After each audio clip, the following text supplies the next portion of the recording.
it just seems in every way appropriate to ask Paul Tyler to speak this evening, because Paul announced recently that to set a good example, he was going to step down from the Lords at the age of 80, and his 80th birthday was, I think, on Friday, possibly, anyway, last week.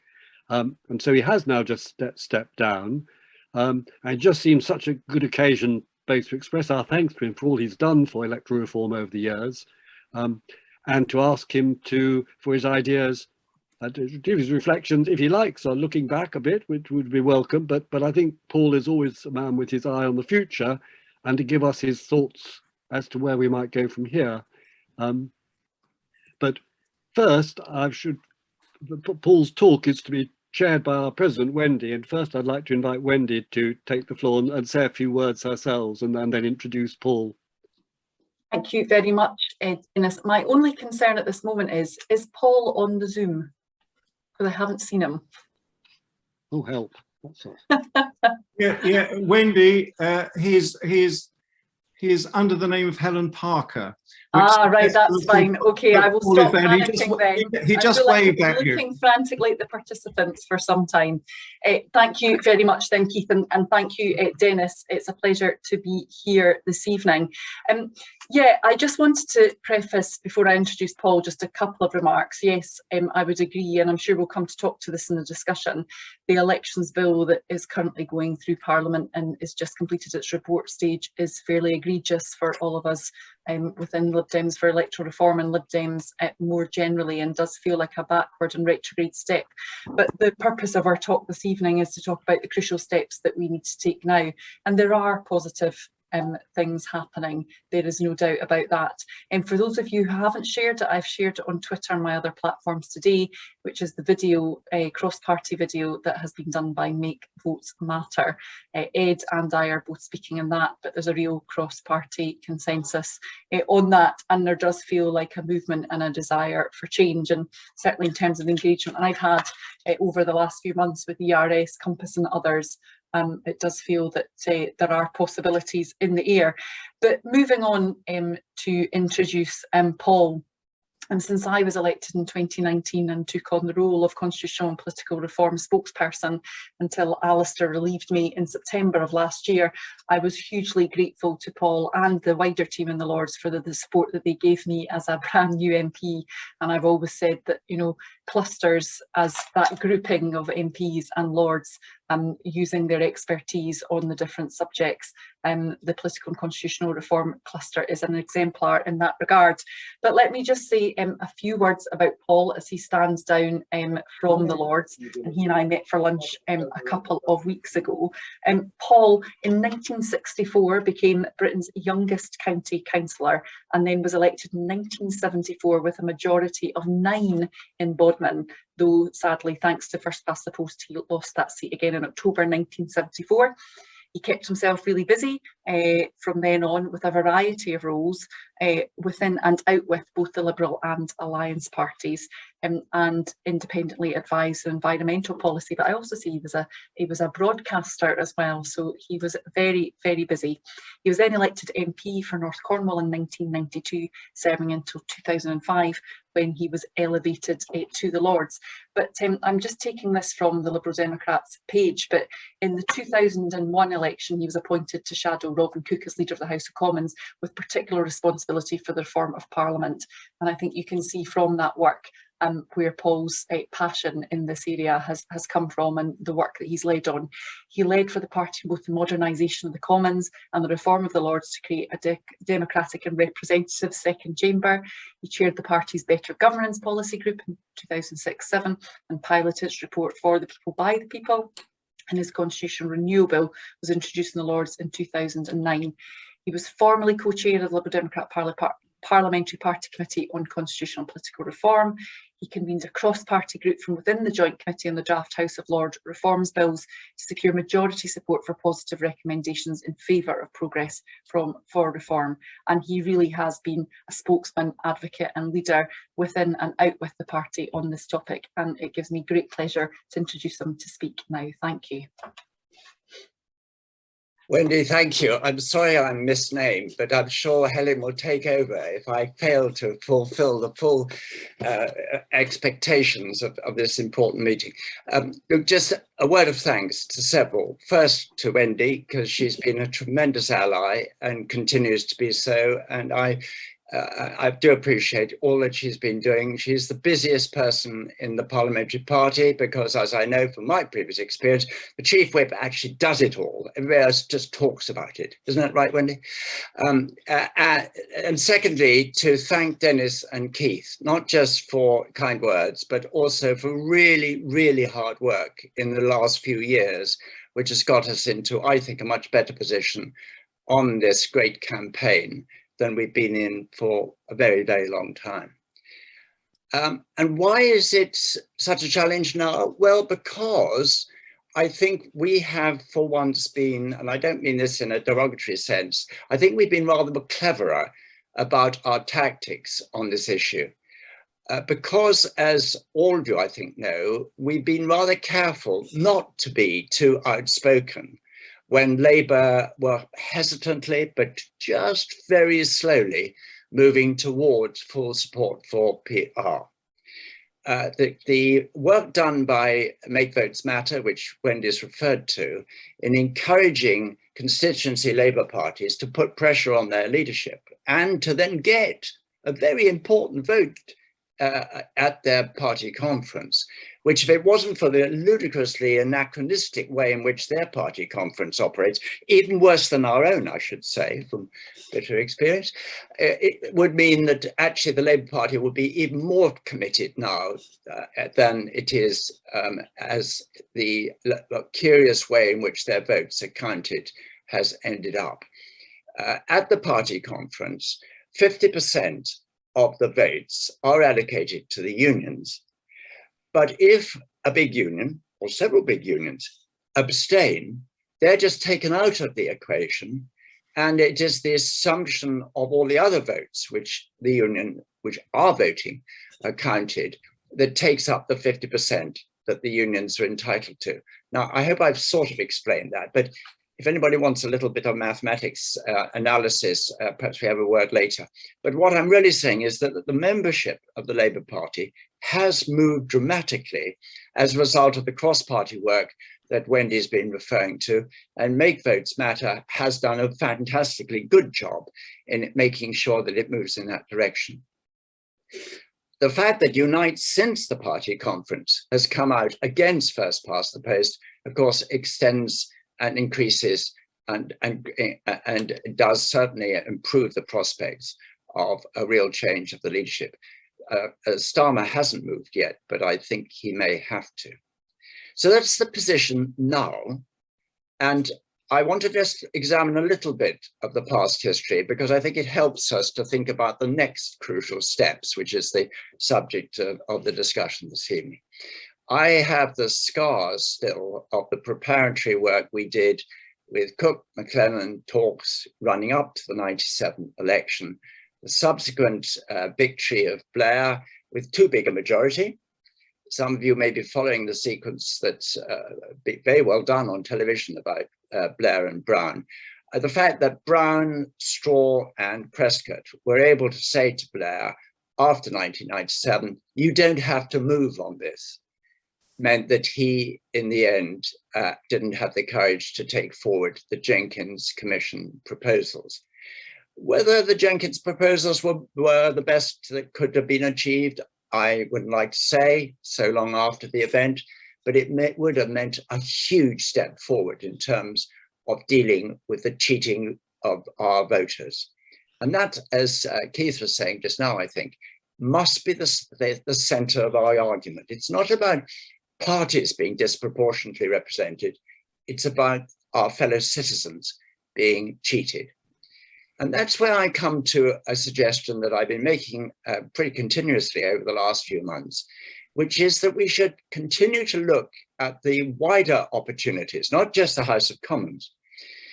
Every time a Conservative says to me, a Conservative in either of the other parties in this respect, says, oh, this will be the thin end of the wedge. I say, yes, exactly. That's what my job has been for the last few years, to be the thin end of the wedge in all sorts of directions, because wedges have a very good habit, once they've got their thin end in there, to go further in and to make further progress. The thin end of my wedge is local government. The fact that our fellow citizens in Scotland have a 95% chance of electing somebody to their local authority who represents their views. Wales moving in the same direction.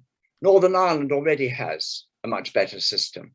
The fact is that English fellow citizens, and I must include in this respect the Cornish, although of course they're a different nation, the Cornish and the English are cheated when it comes to representation at the local level.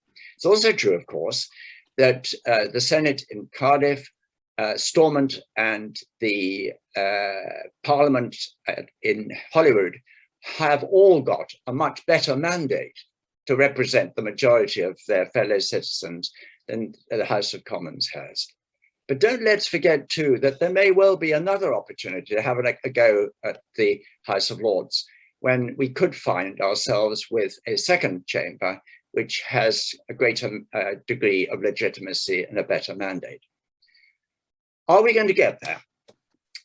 Well, frankly, anything could happen. The voting patterns of the last X number of years, I'm not going to tell you how long it is since I first voted, it's a very long time. And I'm not even going to tell you when I first stood for Parliament, but the voting patterns have changed dramatically in my political lifetime.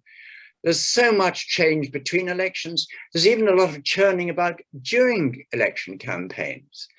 Because a particular party goes into an election with 18, 20, 30% and comes out at roughly the same amount at the other end of a general election campaign, doesn't mean that the same people have stayed there in the same position throughout. The churning now is immense, and it's getting even more substantial. So the patterns of voting could change very dramatically in the next 18 months. And it is, I think, that's a realistic target, as I think Keith was saying earlier. But I am not persuaded that we're going to achieve this particular development, this particular change in our voting system with some sort of pact or deal. I think the experience of the Cook-Maclennan discussions and agreement is much more likely to lead to some informal joint working at local and national levels. I don't think they're going to be deals. I don't think they're going to be pacts. I don't think there's going to be a massive stand down. Not least, of course, because it's very difficult to forecast what standing down might do. I have seen at close hand what happened when in December 2019, the Liberal Democrats stood down in a particular constituency, and the Greens were allowed to have, as it were, a clear run. The result was not any great success for the Greens. There wasn't even much success in terms of the Labour Party. It just meant that there was confusion and there was lack of explicit tactical voting. But tactical voting, I think, is going to depend on whether the other parties are absolutely clear that one of their first and top priorities of entering the new parliament will to make sure first past the post has had its day, has gone. That was the last election under first past the post.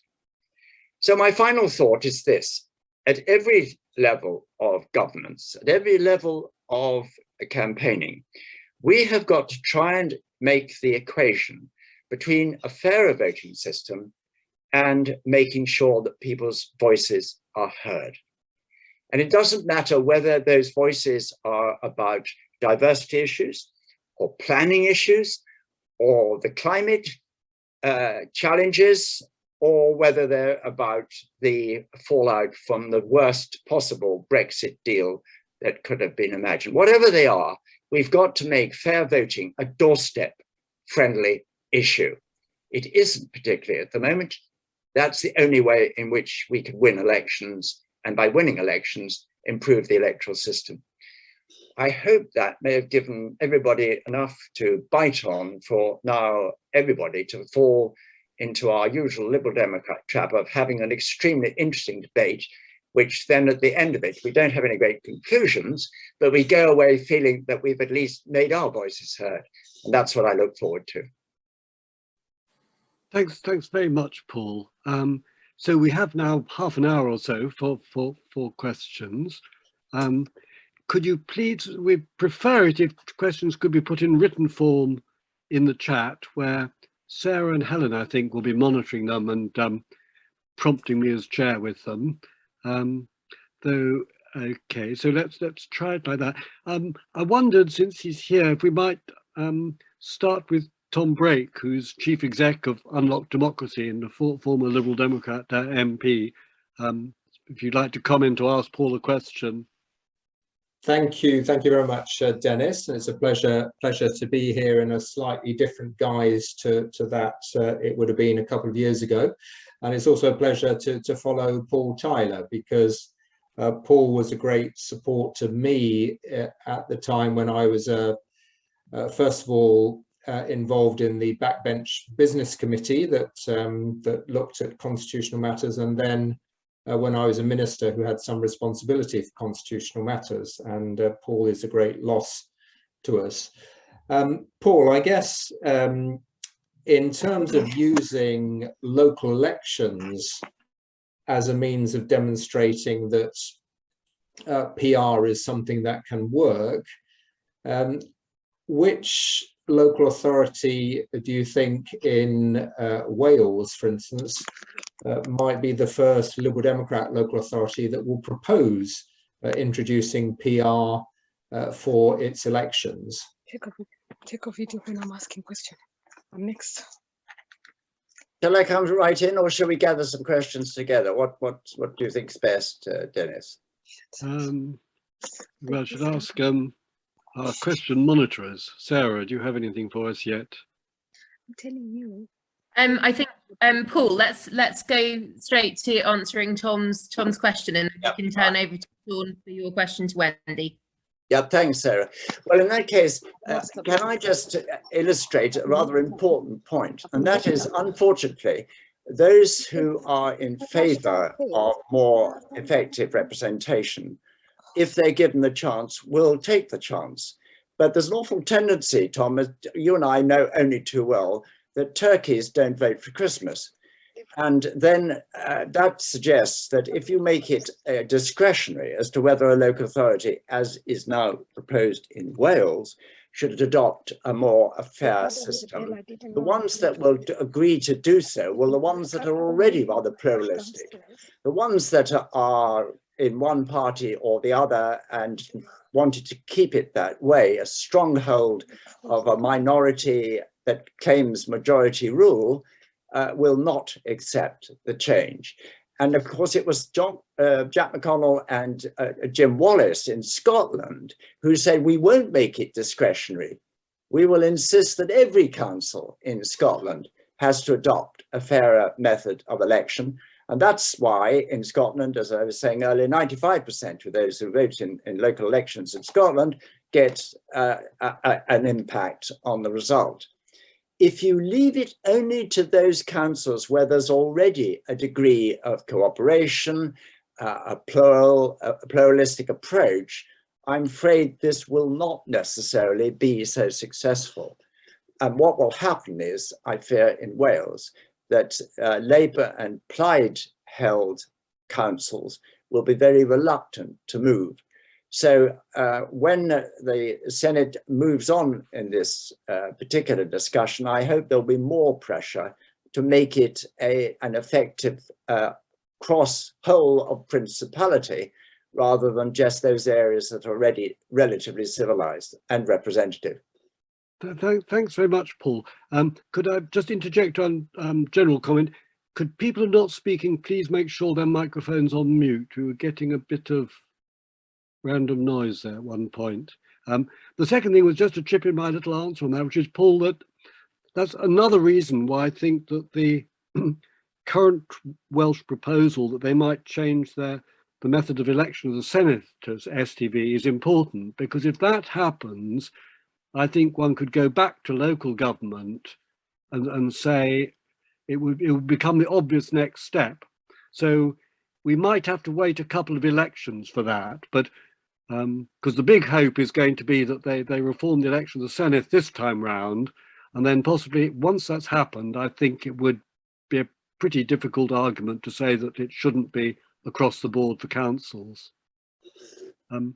Sarah, do you have another question? Yes, let's bundle together two questions for Wendy.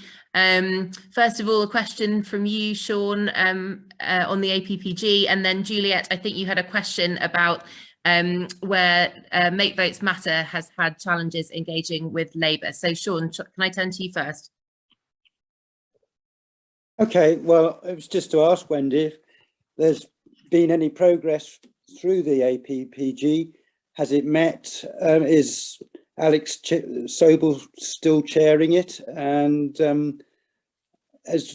what work is it done on a cross-party basis? Also, from a local point of view, I'm quite interested to know, is Rachel Maskell, the Labour MP for York Central, still involved in that? Or has she taken a back seat? Thank you, Sean. And Juliet, do you want to come in with your question as well for Wendy? Oh yeah, thank you so much, and congratulations first of all to all the newly elected people and reappointed people. My question is about when you go to elections, I have been seeing these kind of that people have got to produce ID as well, and so I've been quite concerned as an ethnic minority where we are going with this, because it probably would lock out many British, African, Caribbean, and ethnic minorities. So my question is, what are we doing to make sure that Black people are not locked out, and even the Europeans as well, because of the Stop Brexit issues, are not locked out? So that's one of my questions. And then the second question was, I think you've read it, Sarah, is about the way we saw in Labour conference how the Vote Matter went, and we saw the way momentum, if you saw the reports that came out, they were complaining that there was some kind of social inequality. So we as Liberal Democrats, I'm thinking we're going to do better, because at least we're watching the political climate. But what are we doing in terms of making sure that we are doing our very best to make sure that we have a proportional representation, as we keep saying? I submit. Thank you. Thanks very much, Juliet and Sean. Sean, your question is quite straightforward. When I saw it in the chat, I thought, oh, I don't think that APPG has met for a while. And I've taken a look, and it doesn't seem to have, and it doesn't seem to have tweeted much lately. I've got a number of APPG responsibilities where I chair, but the vice chair ones are a bit more numerous. So I've taken away an action to follow up with Alex Sobel's office and DRS to find out what's happening. To be honest, it does feel from a sort of PR, first past the post perspective, it is Make Votes Matter that's been doing the running, and as Paul explained, the work they've done with the constituency Labour parties has been very encouraging. In terms of Rachel Maskell, so obviously Labour Party as a whole, as we know, don't support first past the post, so it's individual Labour MPs who have signed up to the Good Systems Agreement on Make Votes Matter. So I'm sure I can find the link when we move on to the next set of questions, where you can check whether Rachel is still involved with that or not.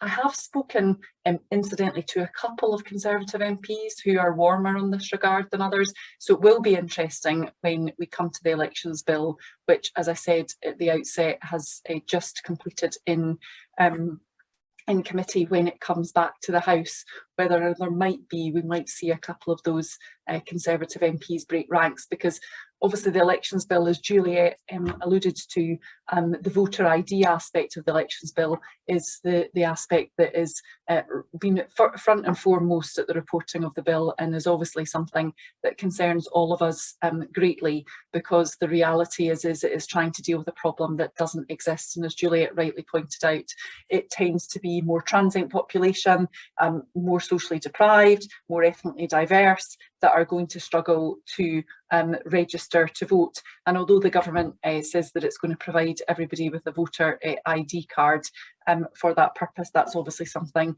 that is a fundamental aspect for us as Liberals, that we should not be impeded from providing our vote. And to be honest, Paul knows this from the work that we did through political and constitutional reform, the whole sort of portmanteau of what the government has brought through its manifesto into Parliament and into the session of Parliament is for me completely wrong-headed. We have the Constituencies Bill, which is now, we're seeing that in the boundary changes that are now being worked through in all parts of the UK, and we also see it on issues such as having set the constituencies as a set number of electors with tolerances either side. We also have proposals from the government to bring in overseas voters to do away with the 15-year limit, which we would support, but we've always called for overseas constituencies, which would have, for example, dealt with the concerns that Gibraltar had, where in the Brexit negotiations they had no say despite having voted overwhelmingly to remain in the EU. So what that overseas voters bill potentially does, or what that's going to do, is basically bring in unknown numbers of constituents into each of the constituencies that have been calibrated to be the same size. So you can obviously see what the problem is there. So what are we doing, Juliet? We're obviously, we don't have a place in the bill committee because of the size of the party, but I have received the amendments today and we'll be looking at them, as will Alistair, Richard will know that, to see what Liberal Democrats support. But I do believe there is a motion or amendment about automatic voter registration, putting the onus on the government to ensure that people are registered to vote rather than the voter ID that the government is proposing. On the last point, which is obviously something that we're all aware of, the recent Labour Party vote in relation to PR, which failed narrowly due to the unions. I'm not 100% sure or engaged on why Unite has moved. I suspect that part of it is their new leader who is supportive of PR, but clearly they've obviously experienced a degree of backlash as well. The reality is, here I am as a Scottish MP, and the official opposition in Scotland has one MP. If it wants to seek majority government under first past the post, it needs to make a recovery in Scotland, and I can tell you there is absolutely no sign of that. So potentially we might be back where Paul outlined, that the Labour Party make promise, believe that we need to move to there. But I agree. I think that the Labour Party are moving in the right direction, and that was a disappointing, but I believe short-lived setback in relation to PR, and we will see movement from Labour on that, because they might not vote for Christmas turkeys, but they will vote for survival. Thank you very much. I really appreciate it. I will pass that back to the community. Thanks very much. Sarah. Yes, thank you. Let's have a couple of questions for Paul. Anna, would you like to ask your question around the role of the Lords in the elections bill? And then Marisha, I believe you have a question about why the English find it harder than others to accept PR. So perhaps you could ask that of Paul as well. Yes, I'm really, like most of us, very concerned about the current election bill being pushed through, and I was wondering, what are the chances of the Lords being able to limit the damage? Shall I come right in on that one? And I think there are real opportunities. My colleagues there are working very carefully across party, and particularly with the crossbenchers, because the crossbenchers have a very interesting role in the House of Lords. There's a problem and both an opportunity. The problem is that some members of the Lords feel we shouldn't be getting too involved in electoral law, because after all, we're not supposed to be elected, and we don't have the mandate. We're not elected. But on the other hand, there are other people who say, look, wait a minute, these MPs are marking their own homework. They're effectively legislating to make it more easy for them to get elected. So should we not be more influential and more careful in our scrutiny? So there will be an interesting dilemma there. And that comes particularly if, as has been happening on a number of bills recently, as late as last week, on the Environment Bill, when the Lords, with a large majority, change a bill, force the Commons to think again, and then it comes back again in much the same form, in the so-called parliamentary ping pong. And I think that what colleagues across party will be wanting to do in the Lords will be to try and make sure that there are such strongly supported changes and improvements, not least, Juliet, on the issue of photo ID, that the Commons will feel that they really can't resist. But there's one other issue which I think is really particularly relevant to this meeting. Halfway through the committee stage in the Commons, the government not only removed the minister who had been steering this particular legislation for years and pulled her out and put another minister in, but in addition, they threw in the change that was referred to earlier, that they would want elections for police and crime commissioners and for mayors to go to a first past the post system. Yeah. When there's been consensus for many years that the way in which these particular individuals are elected is a great deal better under the supplementary vote than it would be under first past the post, where perhaps 30% of those who vote could elect an individual to a very powerful position. At least with the supplementary vote, you have the opportunity with the second round, as it were, to make sure that that individual has a degree of majority support. Yeah. Now, that provides an interesting opportunity for the House of Lords, because the bill up to that moment did not refer to any changes to the electoral system. But assuming that it emerges from the Commons with that particular change, pushed through by the Conservatives, then the House of Lords will be perfectly entitled to look at other issues about electoral systems, fairness, better representation. Watch this space. I've done my best to raise people's interest in this particular aspect of the revised bill as it emerges from the Commons. Thank you. Thank you, Paul. Thank you, Paul. And over to you, Marisha, for your question. Why is there so much hesitancy in England, and why does it take so much convincing to get any kind of change to the electoral system? Why is there less understanding, or is it not a question of understanding at all? It's not the understanding, Marisha, I'm afraid, is simple arithmetic. That until there was a balanced parliament in Holyrood, i.e., if you like, a hung parliament, and the then Labour leadership had to do a deal with the Liberal Democrats, there wasn't really movement there. And to a considerable extent, that was also the case in Wales. Northern Ireland was the exception. And it's an important lesson for us. Northern Ireland was given a degree of PR because it was realized without it, the divisiveness that was at the very center of that community, of those communities, was going to be permanently damaging any opportunity for any agreement on anything in Northern Ireland. And its representation would always be overlaid with those very old differences and divisions. Now, I'm not suggesting that suddenly we're going to have a sort of Belfast situation in Birmingham, but actually people have got to get angry about this. It's got to be bottom up rather than top down in England. I think we've got to see more people saying, why is our local authority so unrepresentative? Not just in terms of political views and political parties, but also of different parts of that community in different cities and different parts of the country.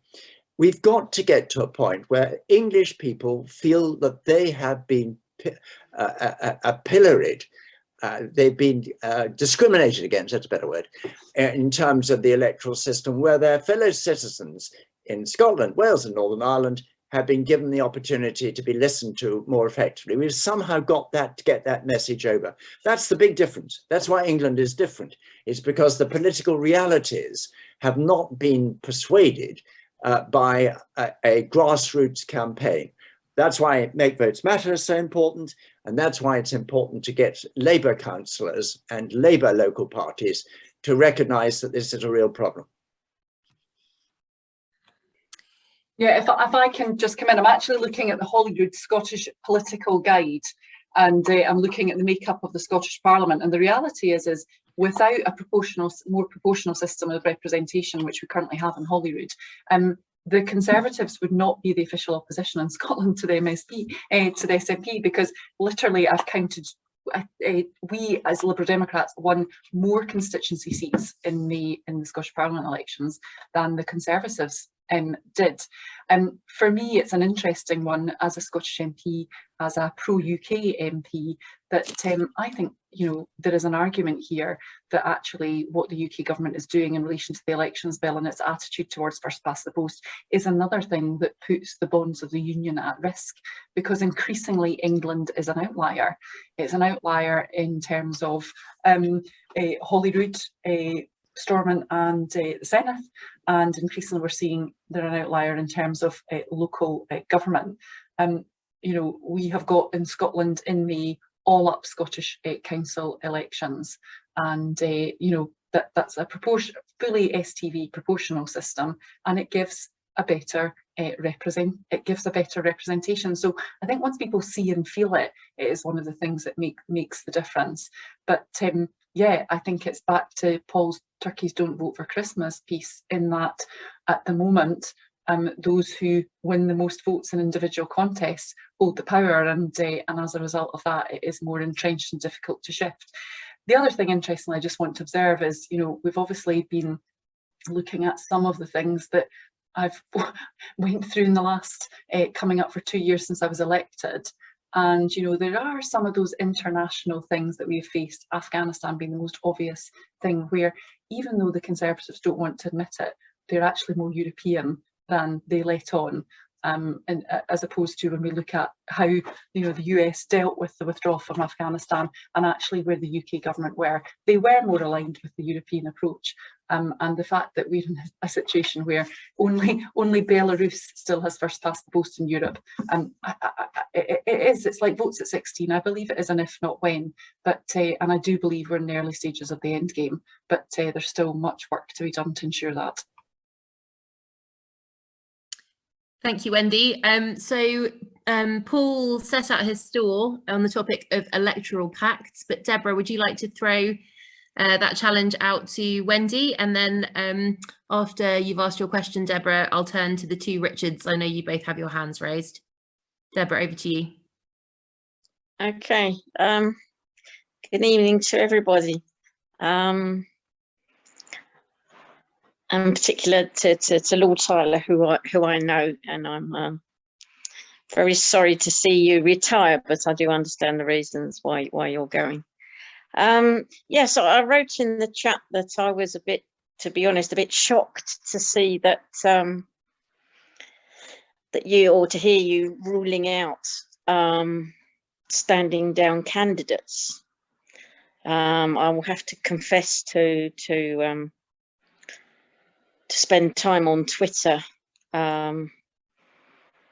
agreeing with people who are campaigning for Progressive Alliance and arguing that, you know, we need to really target the weakest 200 Tory seats to really stand any chance of getting them out. And to do that, that would require cooperation, or minimum a non-aggression pact. To do that. Now, I can understand, well, I'm just thinking through just one last thought, and then you can come back. But I mean, there will be just a torrent of abuse on Twitter if we do not, or if we are seen to not be doing the absolute maximum that we possibly can to get the Tories out at the next general election. my instincts are that we will get a kicking. But please tell me I'm wrong. Can I come in on that first, please? I think there's two fundamental things for me. I think, firstly, the electorate are not Twitter, and they are not all engaged with electoral reform to the extent we are. And second of all, that parties don't own votes. For us to make progress in terms of those 90 seats where we were second to the Conservatives, not only do we need to see a movement from Labour and other parties to us, we also need to attract Conservatives to vote for us as well. And you look at Unite to Remain, what did it do for any of the parties that participated in it? Very, very little. I think in terms of the two recent by-elections that we've had as well, Cheshire and Amersham, the Greens chose still to stand. It didn't have any impact on us at all. In fact, we all know, and I'm sure all very pleased to have Sarah Green elected. And then second of all, standing in Batley and Spen with a very targeted campaign on the wards that we currently have representation in to improve our networks and to engage, I would argue that actually helped beat the Conservatives, because if we hadn't stood, what those soft Conservatives or those Liberal Democrats would have done is potentially voted Conservative. And that comes back to, I think, my main point, that that parties don't own votes. And when you actually look at the analysis of where votes go when parties don't stand, it's not always the same. I absolutely agree that the role for me as a parliamentarian is to be working behind the scenes to ensure that potentially we are, targeting our resources appropriately. But I don't believe in a progressive alliance at this stage is the way forward. And the bit I suppose comes back to is in terms of delivering PR, Labour have just voted against PR. So is a progressive alliance actually what would achieve electoral reform that we all want to see? But I think it's a debate that needs to keep on going. But I think that's where we are currently as a party and as a wider movement generally. Thank you, Wendy. Paul, did you want to come in on that at all? I agree absolutely with Wendy on that. All the evidence is that standing down does not have the effect that those who are so naive, I think, about a progressive alliance simply don't seem to understand. Just add one other word there, and that is, of course, the Labour Party is never going to stand down. It never will, because it is so fearful long term that we are going to become a much stronger force. And in those circumstances, I'm afraid we have to expect there to be, yes, discussion. Yes, we can expect the voters to decide what they want to do. They're a great deal more canny about tactical voting than they used to be. But the idea that somehow there could be imposition on them to withdraw in certain circumstances, I'm afraid, is for the birds. And as Wendy rightly says, the evidence is in elections that actually standing down does not have the effect that they think it might. I just want to say one last thing. We are a smaller party. We need to work incredibly hard to get people elected. So we can have all this talk in the Twitter sphere and elsewhere about what we're doing, but we need to run effective local campaigns. And actually, probably my election in 2019 was ruthlessly executed in that regard. And what I would say is we didn't lose in 2017 by 2 votes as we did to the SNP in 2017 because from a progressive alliance perspective, we actually, when we looked at our box counts, we had lost in areas we'd expected to win to the Conservatives. So if I had an expectation of Labour or the Greens or others standing down against me, I don't think it would have helped me at all. But the outcome was, from a targeted campaign with boots on the ground, we absolutely went against the tide. I was the only MP to defeat a sitting SNP MP. We had the biggest fall in Conservative vote anywhere in the UK other than the Speaker's seat, because nobody stands against the Speaker, and with the lowest Labour vote in Scotland. So it actually shows that with hard work and effort, engaging with voters, knocking on doors, talking to them and finding out their issues and concerns, you can do it. I'm not saying it was easy. I'm not saying that the boundaries for 2024 are looking kind for me, but I'm also confident that we will put up a really good campaign. Thank you, Wendy. So we're coming up on time. We've got time for just 2 more questions. So I'm going to turn to the 2 Richards who've been waiting patiently in the wings, Ian and Lorraine. Perhaps you might add your comments or questions to the chat, and we can make sure that we follow up with you after the meeting, if that's okay. So Richard Carden first, followed by Richard Laurie. Thank you. I think I've unmuted. I have to confess, this is the first meeting of the organisation I've ever attended, and I've been a member for a very long time of both the party, Electoral Reform Society and everything, because as a political activist, the one issue that really keeps me going is the need, the desire, this dream of a fair voting system. But I fundamentally disagree with some of the other comments made, in that I think nothing will change. There's no hope of changing it until the Labour Party come out in favour of PR. And all of our efforts should be, I believe, not all our efforts, but we must keep striving to persuade Labour colleagues, friends, whatever they are, that that change is needed. Once they've come out for PR, the whole thing changes. See, I don't agree with Paul that we can rely on tactical voting for people to work when there's several candidates available. It's only, I do believe that we desperately need the Labour Party to change. Then we have an election with a pact, which ensures there's only one PR candidate standing in every seat, and then we can really sort out the Conservatives. That's the only way forward. And to rely on tactical voting is, I think, just almost impossible. We need a much more basic approach with a pact, one candidate, and then obviously an election under PR very soon afterwards. I'm sorry to disagree with people, but I do think that is the way forward. Do you have any particular question, Richard, or just asking for reflections? Reflections, yes, please. Reflections. Okay, Richard Laurie, do you want to ask your question, and then Wendy and Paul can respond to both? So I think you're saying Laurie, yeah? Yeah, I just wanted to draw attention to the fact, is that okay? Can you hear? Yeah? Yeah, we can hear you. Okay. Sorry, I just wanted to draw attention to the fact that a couple of people have made, have done a lot of work into working with standing down, local elections, pacts, etc. And I don't think there is a clear, there's no clear blue sky on this one. It's going to work differently in different places. The report is actually quite good. It's 26 pages long. It makes some interesting reading and it's highly accessible. I've now found it, and I'd be more than, I mean, it's a Lib Dem paper, but I just happen to have it. I don't know where it exists in the ether, but I'd be very, very happy to share it, so that I think it's more apposite for this group than probably any other in the party. So if you could just let me know where to put it so that it can be shared more widely among people who clearly have a very strong interest. And then we can take the debate a bit further in terms of understanding better how we can pursue tactical voting without, as Wendy says and Paul says, potentially, making too many assumptions, losing ground. And in any event, we cannot actually require people to vote in the way we would like them to vote tactically. Just standing down does not push the voters necessarily into the direction we would wish them to go.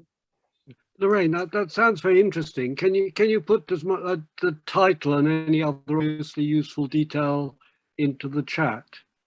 What I'm having trouble with, I've got the PDF. Or you can email, or just email it to, or better still, we have our contact email is info@lder.org. You can just send an email with as much detail as you can at your leisure. Thanks. I'll send it almost immediately. Great. Okay, thanks very much. So I think we've come pretty much to the end of our time. I'd like to give Wendy and Paul an opportunity for some last words. So perhaps Wendy first. Was there anything you wanted to add? I just wanted to say I do agree that the best hope of achieving PR in the short to medium term is the Labour Party. There's no doubt about that, and the fact that there is MPs breaking cover, such as Alex Sobel is the Labour MP and chair of the APPG for Electoral Reform. Actually, I thought it was important that it was a Labour MP that did it, as opposed to what you would expect a Liberal Democrat. I absolutely do believe that. But again, I believe that the big two parties are actually in a bind when you look at what they participate in Zenith and Holyrood, in terms of their representation is enhanced by proportional representation. So, I don't actually disagree with that analysis that Labour are part of the solution. Where we probably do disagree is that until Labour get to the position where they explicitly make that statement and make that clear, I think any work that we do should be very much on a sort of local on-seat basis, and in terms of not standing a candidate, but not potentially, making that right call on what their provision of resources is that we give to a target seat. And what I would say again is that means actually starting the work now. If we are looking at 18 months to a general election, that coming before 2024, we need to be working now. You'll see that we are beginning to identify our target seat candidates, and Josh Barber-Indy, for example, selected in Eastbourne today, a new candidate there. And you need to keep knocking doors all year round. You need to keep delivering leaflets all year round. You need to keep supporting councillors and others to be working all year round to deliver, so people see the benefit of having a Liberal Democrat, because that's actually what's important. I'll finish with this example. At the Scottish Parliament elections in May, obviously, I was supporting Willie Rennie to be re-elected, and most of his constituencies, all of his constituencies within mine, but it doesn't cover the whole of mine. So we probably had, particularly because of COVID as well, we probably had a 4 or 5 month period where we hadn't done really any activity other than direct mail delivery into the part of the constituency that's mine but not Willie's. Back out on the doors, and even though people had voted, so for example Conservative or Labour at May, they knew that in the GE they voted Liberal Democrat because it was ourselves and SNP. So the squeeze message is there, and it still works. And again, this shows that voters, the electorate, are much more politically sophisticated than many observers give them credit for, and are well capable of managing different systems for different elected bodies. Obviously, we would like them to all be voting the same and it to be fully proportional, but I think we underestimate the ability of the electorate to make their choices accordingly. Thanks very much. Thank you very much, Wendy. And final word for Paul, and I think I'd like to leave it to be the final word. So before he starts, could I just say thank you very, very much, Paul, again, for all your work over the years, and we hope you enjoy your retirement, but not quite so much that you don't keep in touch, because we value your input whenever you care to make it. So over to you. Thank you very much indeed. I will certainly keep in touch, because it's been a long, hard slog, but we've made some progress during this period when I've been involved with this particular campaign. Lorraine, I haven't actually, I think, seen the paper you've referred to, but it sounds very much like another one that I know. So it may be it's one that we could all benefit from, and I would certainly be interested to see it. Richard, I wish life was as simple as you describe. It isn't. Let me just give you an example. In a constituency I know very well indeed, in December 2019, the Liberal Democrat stood down. The Green was decided to be the PR candidate, as it were, for that seat, even though the Labour sitting member had some sympathy and interest and some support for PR. But the Tories were able to represent this as being the Liberal Democrats were in the pocket of the Labour Party. That Jeremy Corbyn was actually really what we were after. We wanted him to be Prime Minister. And as a result, the Conservatives won a Labour seat from a member who we could have worked with had there been PR agreed by the Labour Party. But the Labour Party as a whole finds it extremely difficult to move to a situation where they can actually withdraw candidates from seats. And so we've got this double bind, if you like. If we were to have candidates standing as a progressive alliance, and that couldn't be progressive unless the candidate was committed to PR for obvious reasons, but that would almost certainly be self-defeating in most parts of the country. It doesn't mean it's going to apply everywhere. There will be local decisions, I suspect, particularly in relation to the Greens, for example, in Brighton and in Oxford. But let's forget that the Labour Party is still, in many parts of the country, the old Labour Party. They regard us as upstarts. They want us out of the way, so they think they can win against the Tories without us in between. They have a curious background in many parts of the country, which goes back many generations. Look at what happened in London, where Labour Party targeted seats where Liberal Democrats had a real chance of winning the seat from the Tories, Louisiana being an obvious example. I don't think that's the way forward. I, like Wendy, want to put my trust in the electors making sensible decisions about who they want to vote for, who's best likely to win, and who in particular can beat the Conservatives in a fair and effective fight. And therefore, for any sort of management of that campaign, any sort of imposition of who you're allowed to vote for from outside, from the parties and not from a grassroots move, I think will be doomed to failure. So all the cephalological evidence supports this, but my hunch too, my instinct too, is it's much better to trust the voters to make these decisions rather than any party hierarchy, even our own. That's probably the last word I should say in this particular meeting. Otherwise, perhaps I'll have the whip withdrawn. Oh, no, they can't any longer. Thank you very much, Paul, and thank you to everyone for coming.